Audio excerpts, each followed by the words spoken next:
तो अब इस परमात्मा के ज्ञान के आधार से वो बहुत ही खुशकिस्मत व्यक्ति है जिनका संतान नहीं है।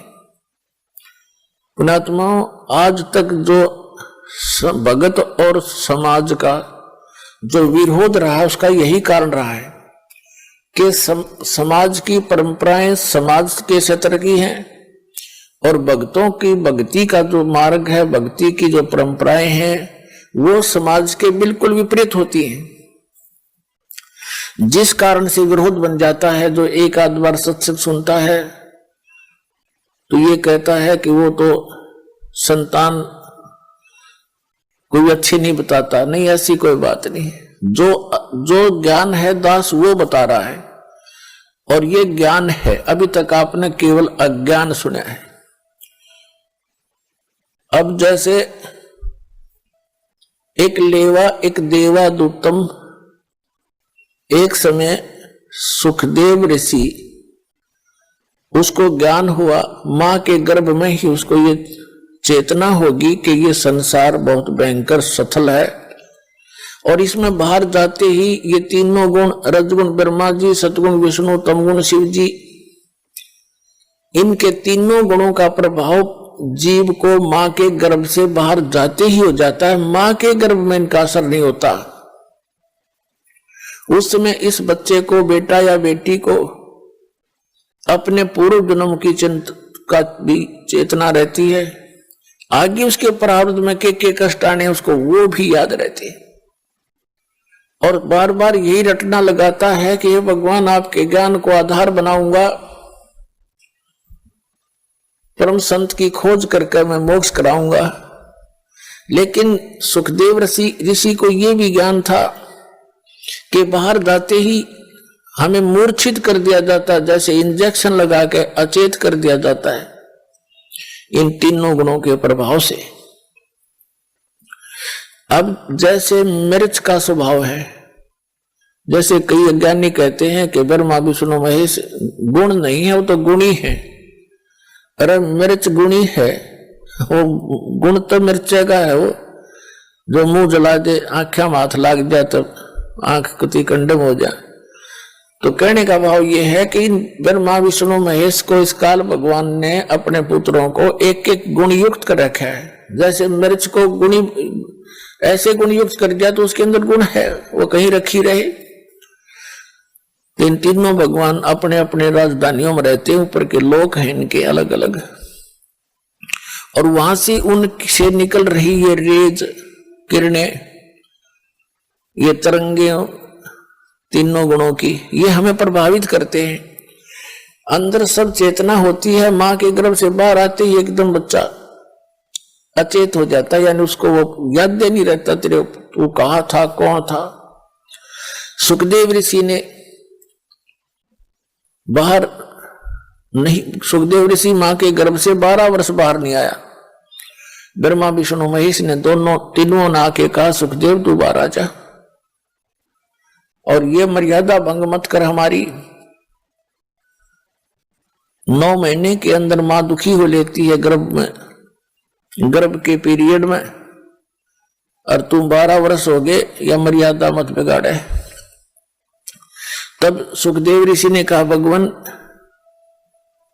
बाहर आते ही आपके तीनों गुण हमें अचेत कर देते हैं, हम भूल जाते हैं उद्देश्य को। आप जी अपने इस त्रिगुणमयी माया को कुछ समय के लिए रोक लो, तब मैं बाहर आऊं। तब उन्होंने कहा भाई ये तो जबरदस्त प्रेशर है, अधिक समय तक हम रोक नहीं सकते। फ्रिक्शन ऑफ सेकंड, यानी पल के भी कुछ हिस्से तक हम इसका इतनी देर रोक सकते हैं। सुखदेव ऋषि ने कहा तुम इतनी देर रोक दो। कहते हैं इतनी देर उन्होंने माया रोकी थी, इतनी देर में मां के गर्भ से बाहर आ गया, वो चले गए। अब सुखदेव ऋषि अपनी ओर नाल को कमर पे रख के चल पड़ा, कंधे पे। व्यास जी, ऋषि व्यास की पत्नी से उसका जन्म हुआ, तो व्यास जी ने कहा बेटा दर्शन दे, अरे सूरत तो दिखा दे। अपुत्र मोह के अंदर वो बहुत व्याकुल था और कहा तेरा मैंने 12 वर्ष इंतजार किया, पुत्र के दर्शन करूंगा, तो बात तो सुन ले मेरी। तब सुखदेव ऋषि ने कहा था कि एक लेवा एक देवा दूतम और कोई किसी का पिता नहीं पूतम। ऋषि जी, ना जाने कितनी बार तू मेरा बाप बन लिया और ना जाने कितनी बार मैं तेरा बाप बन लिया। यह बूंदी बीमारी है, मेरा रोग कट दे। ऐसे मुड़ के नहीं देख रहा है, चलता चलता बातें कर रहा है। एक लेवा एक देवा दूतम और कोई किसी का पिता नहीं पूतम। ये ऋण संबंध जुड़ा एक ठाठा, अंत में सब 12 बाटा। इतना कहकर वो आकाश में उड़ गया सुखदेव ऋषि। पूर्व जन्म की भक्ति शक्ति से उसकी बैटरी चार्ज थी, आकाश में उड़ गया। व्यास जी खड़ा खड़ा देखता रह गया। तो पुण्यात्माओं, यहां आपस में जो आप जैसे कोई रिश्तेदारी से जुड़े हो, पिता पुत्र बनकर जुड़े हो, पुत्री बेटी पत्नी बनकर जुड़े हो, ये आपका ऋण संबंध है, पिछला संस्कार है। कोई लेने आ रहा है अपने कर्जा, कोई देने आ रहा है। एक लड़का इतना लायक है,